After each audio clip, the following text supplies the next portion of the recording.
عید الاضحیٰ یادگار ہے حضرت ابراہیم خلیل اللہ کی قربانی رضائے الہی کے حصول کے لیے ان مخصوص 3 دنوں کے اندر مخصوص جانور جو شریعت اسلامیہ میں متعین کیا گیا ہے اس کو ذبح کرنے کا نام ہے۔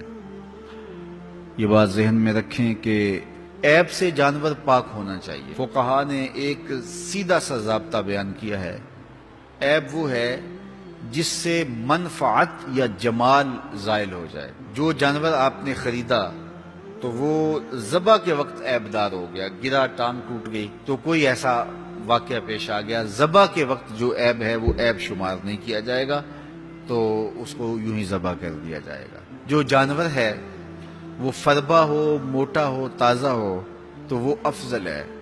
2 جانور کرنے کی بجائے 1 جانور فربا ہو تو وہ زیادہ افضل ہے۔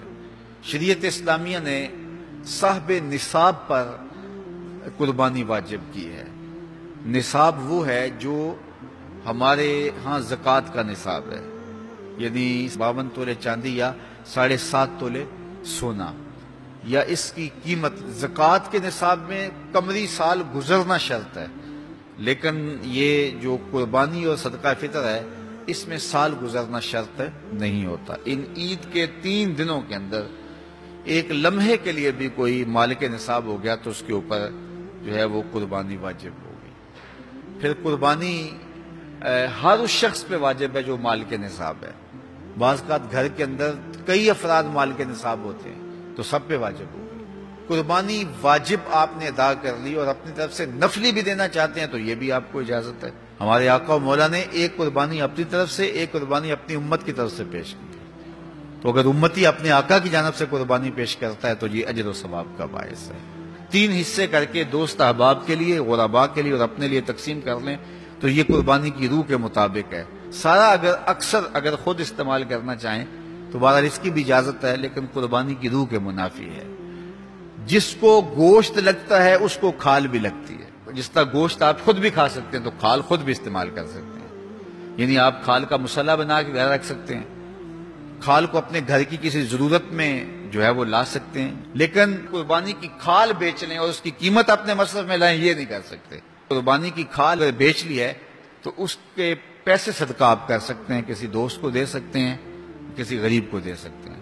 تو قربانی کی کھال جس کو مرضی دیں، لیکن بہتر یہ ہے کہ قربانی کی کھالیں مدارس دینیہ کو دی جائیں، کیونکہ یہ مستحق بہت زیادہ ہیں۔ مدارس دینیہ کے بجٹ کا زیادہ تر انحصار قربانی کی کھالوں پہ ہوتا ہے۔ کسی زمانے میں مدارس دینیہ کے لیے، مساجد کے لیے اور خانقاہوں کے لیے امراء، رؤسا اور حکام جاگیریں مقرر کرتے تھے اور ان کا نظم و نسق چلتا تھا۔ ہمارے دیہاتوں میں آج بھی مسجدوں کے نام پہ 8-8، 5-5، 6-6 جو ہے وہ ایکڑ نام ہوتے ہیں اور مسجد کی ضروریات اس کے محاصل سے پوری ہوتی ہیں، لیکن اب تو مدارس دینیہ کا انحصار رہ ہی قربانی کی کھالوں، زکوٰۃ فنڈ اور لوگوں کے تعاون اور مخیر حضرات کی کوشش سے رہ گیا ہے۔ اس لیے اپنے مدارس کی طرف بہت زیادہ توجہ دینے کی ضرورت ہوتی ہے اور قربانی کی کھالیں کوشش کر کے خود مدارس دینیہ کے اندر پہنچائیں۔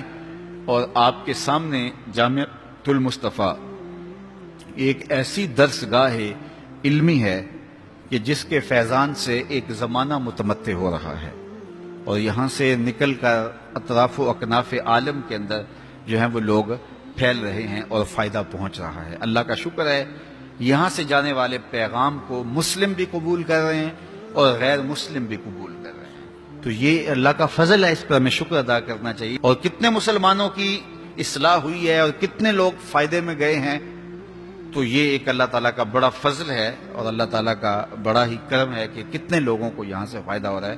اور ظاہر ہے ہم ساری زندگی تو نہیں بیٹھ رہیں گے، ایک وقت عمر کا، زندگی کا ہم نے پورا کرنا ہے، اس کے بعد ہم نے چلے جانا ہے، تو ہماری جگہ اوروں نے آنا ہے۔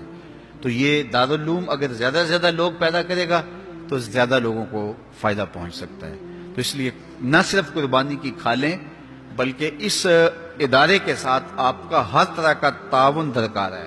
سب سے بڑا تعاون آپ کا اس ادارے کے ساتھ محبت کا تعاون درکار ہے۔ آپ اس مرکز سے اپنی عقیدت کا رشتہ، اپنی محبت کا رشتہ جو ہے وہ وابستہ کریں. جس طرح عشق کیا جاتا ہے، پیار کیا جاتا ہے، اس مرکز سے آپ پیار کریں، اس مرکز سے آپ محبت کریں.